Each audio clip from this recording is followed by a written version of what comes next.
Manusia itu kan dari dulu udah sering banget berperang. Itu fakta. Tapi kemampuan buat menghancurkan seluruh peradaban cuma dalam hitungan menit, nah itu baru. Dan satu-satunya alasan kita punya kekuatan yang begitu mengerikan itu adalah sains.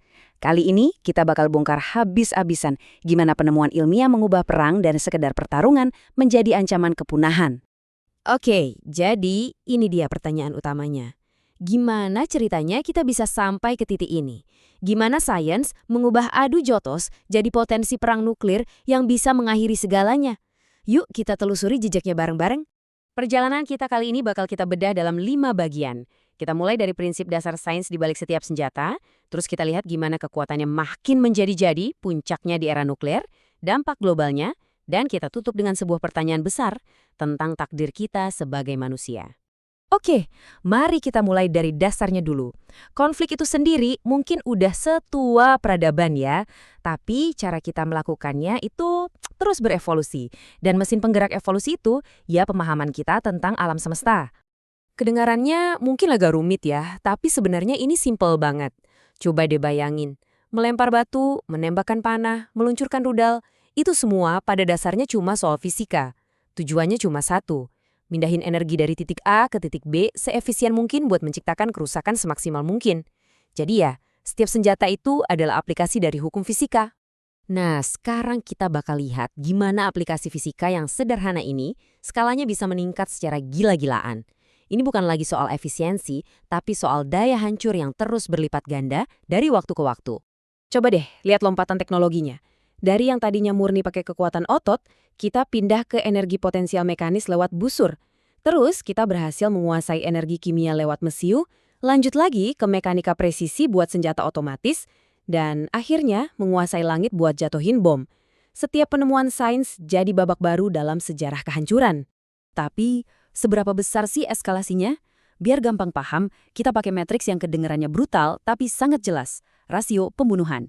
Intinya, berapa banyak nyawa yang bisa dihilangkan oleh satu orang dengan satu tindakan. Angkanya mungkin bakal bikin kalian kaget. Kita mulai dari titik 0. 1 lawan 1. Kalau pakai tangan kosong, ya satu orang cuma bisa melawan satu orang lainnya. Ini adalah batas alami dari kekuatan manusia. Terus, teknologi pertama mengubah segalanya. Dengan busur dan panah, satu orang pemanah yang jago sekarang bisa mengancam sekitar 10 orang dari kejauhan. Rasio pembunuhan langsung naik 10 kali lipat. Kita loncat jauh ke era modern. Satu orang operator rudal dengan satu tembakan bisa menghancurkan target yang isinya ratusan orang. Skalanya melonjak drastis. Dan dengan lahirnya angkatan udara, satu pilot yang menjatuhkan satu bom bisa memusnahkan ribuan orang di bawahnya. Perang jadi nggak cuma di medan tempur, tapi juga di atas kota-kota kita. Dan sekarang kita sampai di lompatan terakhir. Lompatan yang begitu besar, begitu menakutkan, sampai-sampai ini mengubah definisi perang itu sendiri dan mengancam keberadaan kita semua.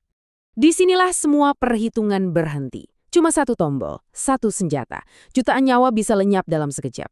Rasio pembunuhan jadi nggak relevan lagi. Sains telah melahirkan kekuatan yang bisa menghapus sebuah kota dari peta. Ini adalah babak akhir dari eskalasi. Dan yang lebih mengerikannya lagi, nuklir itu ada tingkatannya. Bom atom pertama di Hiroshima itu bom fisi, hasil dari membelah atom. Tapi kemudian manusia menciptakan bom fusi atau bom hidrogen yang pada dasarnya meniru proses di inti matahari. Kekuatannya bukan cuma sedikit lebih kuat, tapi bisa sampai ratusan kali lebih dahsyat. Biar kita kebayang ya, 1 kiloton unit dasar bom atom itu setara dengan 1000 ton dinamit TNT yang meledak barengan. Bayangin aja, sebuah gunung dinamit itu 1 kiloton. Nah, bom hidrogen itu diukurnya dalam megaton, jutaan ton TNT. Ironisnya, salah satu ilmuwan yang teorinya memungkinkan era ini, siapa lagi kalau bukan Albert Einstein, udah tahu persis kemana semua ini bakal berakhir. Ucapannya itu bukan sekedar kata-kata bijak loh, ini tuh sebuah prediksi suram kalau senjata pamungkas yang kita ciptakan ini pada akhirnya bakal menghancurkan peradaban kita sendiri. Tapi kehancurannya nggak berhenti di ledakan aja. Sains juga memprediksi ada efek samping yang bisa berdampak ke seluruh planet. sebuah skenario kiamat yang kita kenal sebagai musim dingin nuklir. Ini kayak efek domino yang mengerikan. Ledakan-ledakan nuklir memicu badai api raksasa di kota-kota dan hutan, yang ngirim jutaan ton jelaga ke langit. Jelaga itu lalu menyelimuti planet kita, ngeblok cahaya matahari. Bumi jadi gelap dan dingin banget. Tanpa matahari, tanaman mati, rantai makanan runtuh. Ini udah bukan perang lagi, ini tombol reset untuk kehidupan di bumi. Dan kalau kalian pikir ini cuma fiksi ilmiah, pikir lagi deh. Model komputer yang memprediksi musim dingin nuklir ini adalah model yang sama persis yang berhasil ngejelasin kenapa dinosaurus bisa punah 66 juta tahun yang lalu. Bedanya apa? Dulu pelakunya asteroid, kalau sekarang ya kitalah asteroidnya. Oke, kita udah lihat gimana sains ngasih kita kekuatan buat menghancurkan diri sendiri. Sekarang, di bagian akhir, kita coba bertanya, kenapa? Kenapa sih kita terus-terusan bikin konflik? Dan apa ya yang mungkin bisa menghentikannya? Kalau kita lihat sejarah, alasan perang itu biasanya ya muter di situ-situ aja. Rebutan sumber daya, beda ideologi politik, atau sistem kepercayaan yang saling bentrok. Kita tuh kayaknya selalu aja nemu alasan buat ngelihat satu sama lain sebagai musuh. Anehnya nih, di puncak Perang Dingin, sebuah ide yang cukup radikal muncul dari Presiden Reagan. Dia berspekulasi di depan PBB. Jangan-jangan, satu-satunya cara biar semua negara di dunia ini bisa damai adalah kalau kita semua menghadapi musuh bersama dari luar angkasa. Sebuah ancaman yang begitu besar sampai bikin semua konflik kita jadi kelihatan nggak berarti.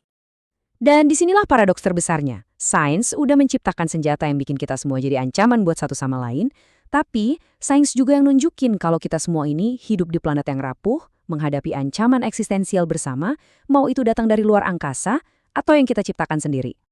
Jadi ini semua meninggalkan kita dengan satu pertanyaan terakhir. Apakah kita sebagai manusia emang butuh musuh untuk bisa bersatu? Ataukah kita bisa melihat ancaman kepunahan bersama yang kita ciptakan ini dan akhirnya sadar bahwa satu-satunya musuh yang harus kita taklukkan adalah kecenderungan kita sendiri untuk saling menghancurkan?